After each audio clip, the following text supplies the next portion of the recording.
start creating new initiatives, start owning, start getting more responsibilities, start deciding on small things inside the organization. Okay, and that will start slowly give you respect.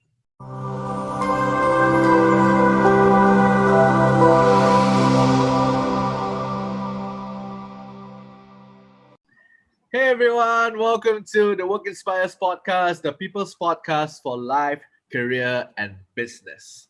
So, for today's episode, it's very special to us because we actually asked our facilitators and our friends, and one of our dearest friend, Daisy, she asked this question.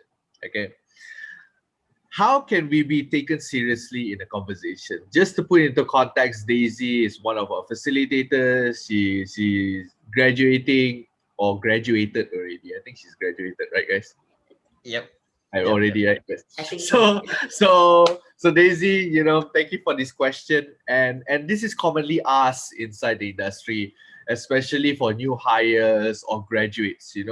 How how how do you earn respect or taken seriously when you join the company, right? So this is the common question that has been asked. So I'm going to put into context, like as always. Jason, you go as the graduates perspective. Mel, you go as the boss perspective or the employer's perspective, you know and I'm going to go through the entrepreneurship side. Okay, so I'm going to start off with Jason first. Of course, hi Jason, hi Mel, so sorry. Hi guys. So Jason, inside the graduate's context, how do you earn respect and also taken I seriously? okay, good. Thank you, Aspa. So I think both all three of us went through this last week.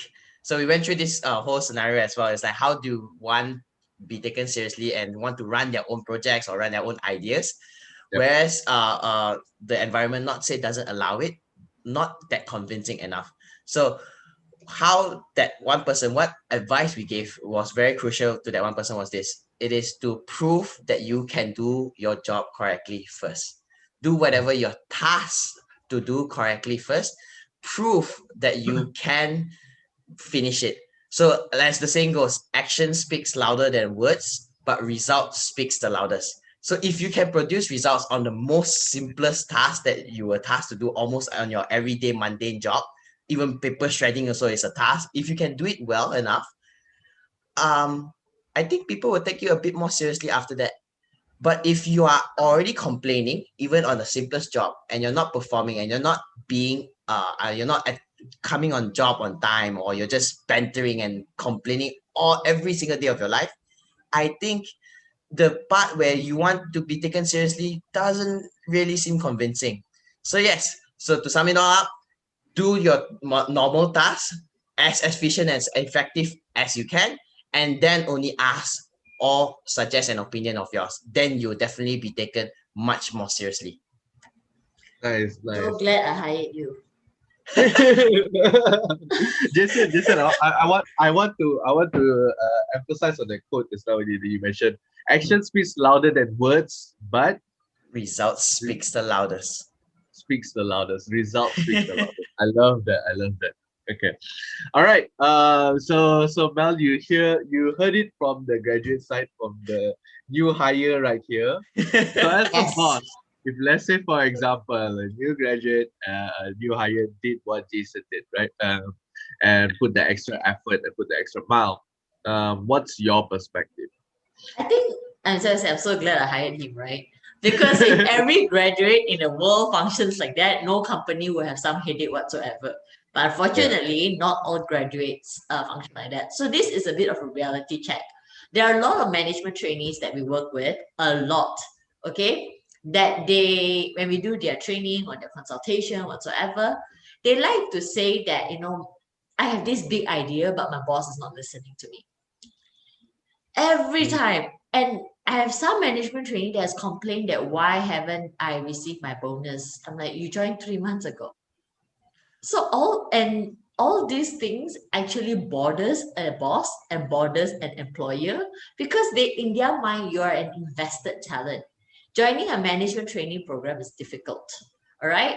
And to get selected in a program, they think that a lot of management trainee like to think they're very atas. In other words, they are very the best of the best. Okay. And with the best of the best means they think they can demand the best. But like a very famous HR director always say, you are all planktons. You are the bottom of the chart. So don't think you have the right to demand or ask, but you have the rights to grow. Okay. So with that said, as a company or as an employer, I will always encourage, like what Jason mentioned, all the fresh grads or students for that matter, earn your respect by proving yourself. Because when you do your job well, no one can say anything else. And the second thing is that learn to manage your boss's expectation. Because not all bosses behave the way you think they should. And not all bosses are nice and friendly, and not bosses are strict and scary. A lot of times it comes from different personality and different behavior or different habits. So especially for those doing rotational jobs, like 1 second you're in this department, another minute you're in that department, another time you're in another department. You have to learn to juggle between all different personalities and all different bosses.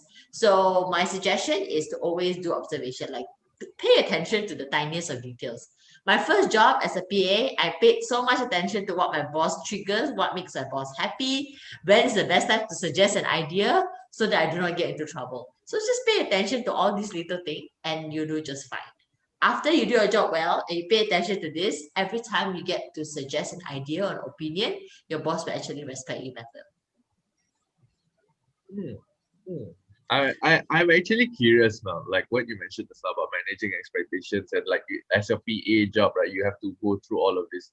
Do you have like a structure or like how do a new hire or a new graduate, structure it all out, or is there like a hack for that? So I'm going to share a little secret. When I was a PA, I had this stalker book. Okay, Hmm. because my boss has a lot of Datuk Sri and Tan Sri friends, and I have Yeah. to memorize this Datuk Sri's wife, this Datuk Sri's wife kids, and then what this Tan Sri likes to eat when he calls for a meeting, who is his best friend in that government organization. So I need to memorize all that, and my storage only has this amount of capacity.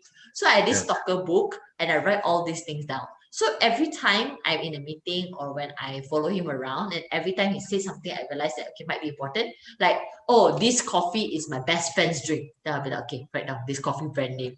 So the next time this country come, I will serve the coffee, and he'll be like, oh wow, so smart, this one. So in layman, I'm not asking you to go into a stalker mode, but what I can do is suggest you carry something around, whether it's a phone or a book or something, and just write down 4 things. Number one, what is their personality like? Some people are a bit more better analytical, some people are very dominant, some people are, like your inspiring motivator, and then some people it's like, oh, what do you think? How are you? So we call them listeners. Okay, the caring mommy, daddy in the company. So you write the personality. And then secondly, you write the communication style. Like my boss do not check email before 9 o'clock because he find it stressful. But he checks his WhatsApp. So WhatsApp him before 9, after 9 send email. So what is the communication style? What triggers that? Like my first boss, before he has his coffee, don't bring any ideas and stuff to him because he needs to have his coffee and meditate first. So if you notice that, what triggers it is that asking questions before coffee. So you either bring the coffee and ask question, or wait till you drink his coffee, then you ask question. So trigger points. Like for me, my trigger point is chill. I hate the word chill. So if you're working with me, don't ever say the word chill. Huh, Jason? Take note, huh? And then last but not least is that what is the work expectations of you? This one you can ask very directly. I like it when people actually ask me like, so to work with you better, what do you expect?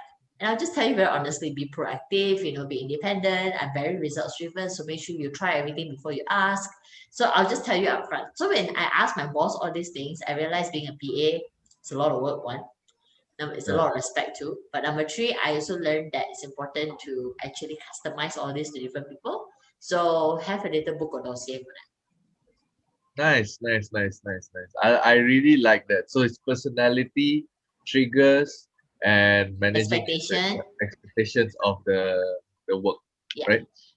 So those three things are really crucial, and I like it, like what you mentioned is profiling a person. It's not only for for a general perspective. Let's say this person, don't generalize it to specific people, have a dossier or piece of paper or book. And then that shows all of these little things, like what you mentioned, will gain their respect because one, you remember and you know how they work and what triggers them. So that's really nice. That's really nice. Okay.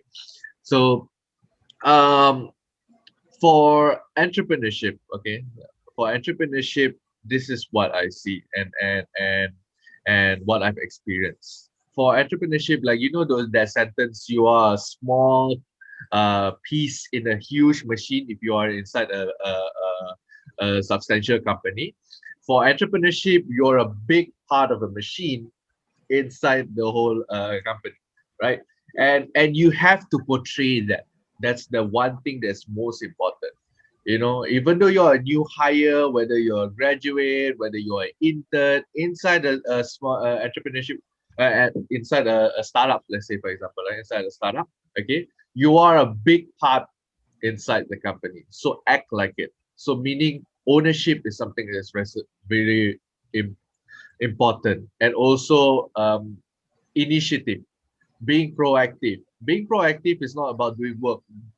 Start creating new initiatives, start owning, start getting more responsibilities, start deciding on small things inside the organization. Okay, and that will start slowly give you respect. When you have that mindset of like, I'm still new, I'm just a small part, this is scary for me, then it's going to be hard for you to gain that respect, especially like Jason when he joined us also. It was hard for him because he's still like, okay, I need approval, I need to ask Asfa, I need to ask Mel, okay, and then we always say, Jason, just run it, just go, just do it. Okay, you think it's good, go. And then that's when he start gaining that ownership. And then that's where he decided, like, you know what, I'm just going to do whatever it is, as long as it's profitable and also it helps the company, why not, right? Yeah, I completely Those agree with things. you on that. Yeah, go Sorry, ahead. sorry to interject.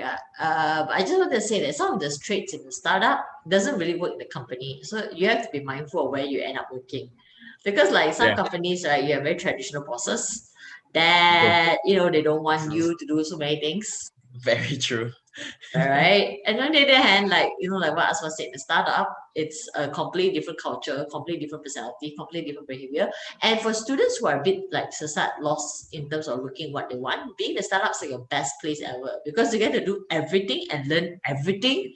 And that is actually a good point. And I think one thing to add, I'm sorry, yeah, one thing to add is also Go ahead. about besides earning and gaining respect by doing your job well, also remember to stay humble and hungry to learn. A lot of students, when they get Nice. praised a lot, especially management trainees, their head grows like double the size. So please remember, at the end of the day, every opportunity you gain is an opportunity lost to someone else. So people Okay. allow you to get that opportunity. So please remember to stay humble and hungry to learn always. Nice, Cool. nice, nice. Cool. I think I think just to pick on Aspa, so sorry, just to pick on Aspa's that statement where you mentioned that how do you call it, if you're new and then you're a bit more fearful. So my question to you now, or to both of you, Mary and Aspa, is this: if that person is not in a working context, just a total new, in a networking situation, or you're in a, take for example, university graduates that are in a campus fair that would love to find career or jobs, how can that specific student or specific graduate be taken seriously during that instant itself, whether it's a networking event or it's a career fair itself? Oh, that's a very, very good question, actually. Yeah, I think when it comes to networking event, your how you show up tells a lot about how you are. For example, if let's say I've been to a networking event with students where they tell me that they want a job, but they come in slippers and shorts, they didn't bring the resume, you ask them, they didn't even ask about your company, they didn't even study about your company. And I'm just like, I really can't take you seriously. I'm so sorry, So I will just tell, and I've told students very bluntly before, please go and prepare and then come back again. Okay, I'm still going to be here, but go and prepare first before you come back. Because the basic thing is how you show up. And then only the conversation. So what about you, Okay. Aspa? In the entrepreneurship context, how do one be taken seriously, especially when young youth aspiring entrepreneurs nowadays and want to go for networking events, finding investors, but they are still look baby face like me? So how do they be how are they going to be taken seriously? Especially from the looks, I look like a baby. Is this because of context like what you had just experienced recently, Jason? No, keep But going. yes. Yes. Uh, for me, I agree with what Mel said. It's the same thing. You need to be prepared. You cannot go into war without knowing how to use a gun, or without wearing the proper gear. You know, and wearing this proper gear doesn't mean like, okay, I just need to wear it and then just pakai, then that's it. No, you need to learn. You need to understand. You need to understand the industry. You need to know where are you going into, and you need to know who are you speaking to. Especially inside networking, you're not talking to it's not like career fair. There's students, there are recruiters. No, for networking session, you're talking about directors, you're talking about CEOs, you're talking about founders. you know so your knowledge and your preparation should be prepared for those people.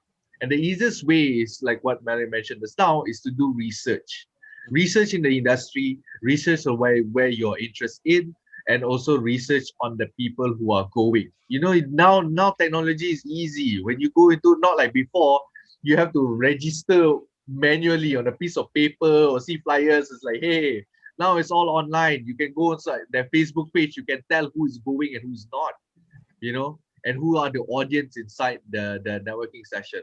And for me, the another hack I would say is to practice. Practice in a sense of not going before going to the networking session. Talk to random people. I always say this. Okay, talk to random people just to get the hang of it, just to get your flow, how you communicate with them. And random people can be like at the tepi jalan while waiting for a bus or a train, or tempat makan, or in a bank. All of these kind of people. I do that. So practice from that environment, and then you get used to it. Then your networking session will be better. Okay, so preparation and practice. All right. So um I don't know how the thing went, that one, but it's fine. It's fine. We covered a lot. We covered a lot. I can see we took up a bit of time, but I love the conversation, and the conversation can go on and on and on. So that's why we're doing this podcast. So we want to hear you out. We want to hear you out. But before we end, I just want to do a quick summary on what have we shared. Okay. So Jason, I love that quote, like what you mentioned. So action speaks louder than words, but results speaks the loudest. That's one thing that's very, very crucial, very important. Like Mallory, what you mentioned just now is about profiling people, and also and understanding what's their personality, what are their triggers, and also their expectations. Okay. And you also mentioned about staying humble. That's one thing that's very, very important. Like for example, like what you mentioned about management trainee and etc. But no matter what it is, wherever you are or how high you go up inside the ranks, no matter what it is, staying humble is something that's very, very, very important. And like what I mentioned for entrepreneurship, take ownership, and be the big part of that machine. That's one thing that's very important. So those are a few things that we shared, and also like what Melanie mentioned just now about like what Jason's question is, to be prepared. Okay, and like what I mentioned, to practice. So here are all the things that's very, very, hopefully it's very helpful for all of you. And thank you so much for joining us in this episode. We really, really appreciate your support. And please do follow us. And I have a question for all of you inside the audience right now, whether you're watching or you're listening. What is that thing that you did that worked for you to gain respect? Okay, what is that one thing that you did that worked, that made you gotten the respect? Okay, please do type down in chat or in the comments and whatever it is. Do DM us also, it doesn't matter. All right. And with that, thank you so much, everybody. Take care and see you all. Thank you. Bye. Bye, guys. Hey everyone, thank you so much for watching this episode. We are here to inspire, so we really appreciate your support. Do share this to those people who you know can benefit from this podcast. Don't forget to like, follow, and subscribe all of our channels: Spotify, YouTube, LinkedIn, Facebook, Instagram, and TikTok. Take care and see you all soon.